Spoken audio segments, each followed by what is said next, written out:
অস্বাস্থ্যকর খাদ্যাভ্যাসে বাড়ছে হৃদরোগ। মিলেটে জোর দিতে বিশেষ প্রদর্শনী এবার বসিরহাটে।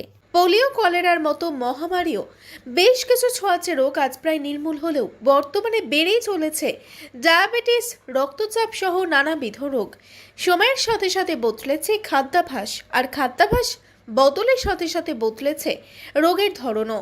2 দশক আগেও এ রাজ্যের বাসিন্দাদের মধ্যে পেটে রোগের দাপট ছিল সবচেয়ে বেশি, কিন্তু সময়ের পরিবর্তনের সাথে সাথে এখন সেটা হয়েছে হৃদরোগ। কিন্তু মানুষের খাদ্যাভ্যাস এবং জীবনশৈলী জনিত কারণে যে সমস্ত রোগ হচ্ছে, যেমন কার্ডিওভাস্কুলার ডিজিজ, যেমন ব্লাড সুগার, যেমন হাইপার টেনশন, কার্ডিওভাস্কুলার আদার ডিজিজেস, সেইগুলোকে কমানোর জন্যে, এনসিডিগুলোকে কমানোর জন্যে খাদ্য সুরক্ষা একটি গুরুত্বপূর্ণ ব্যবস্থা। খাদ্য সুরক্ষার নানাবিধ জিনিস আছে, তার মধ্যে মোট দানাশস্য যতটা খাদ্য আমরা চাল বা আটা গ্রহণ করি, একজন ব্যক্তি তার 1/3 মিলেট নিলে তার ফাইবার কন্টেন্ট অনেক বেশি হবে এবং মিনারেল কন্টেন্ট অনেক বেশি হবে।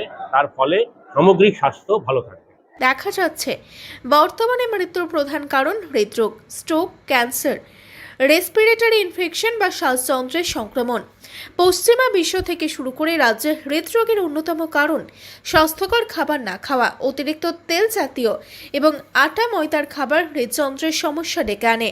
আর এই খাদ্যাভ্যাস বদলে সাধারণ মানুষের মধ্যে জনসচেতনতা বাড়াতে আসরে নামলেন পশ্চিমবঙ্গ রাজ্য খাদ্য সুরক্ষা দপ্তরের কমিশনার তপন কান্তি রুদ্র।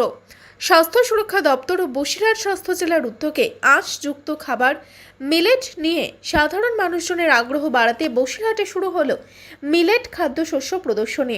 আমাদের যে সমস্ত ব্যবসায়ীরা আছেন এবং যে সমস্ত কৃষকরা আছেন, তাদের মধ্যে আমরা আস্তে আস্তে বাড়তে ছড়িয়ে দেবো এবং আমাদের ফুড সেফটি যে সেকশন আছে তারা নিরলসভাবে কাজ করছেন যাতে মিলেটের যে ব্যবহার, যে এনসিডি, নন কমিউনিকেবল ডিজিজ, সেই এনসিডি রোধ করার জন্য যে মিলেট 30% মিলেট খেলে আমাদের এনসিডি কম হবে এবং এনসিডির মৃত্যুর হার একটা সর্বাধিক।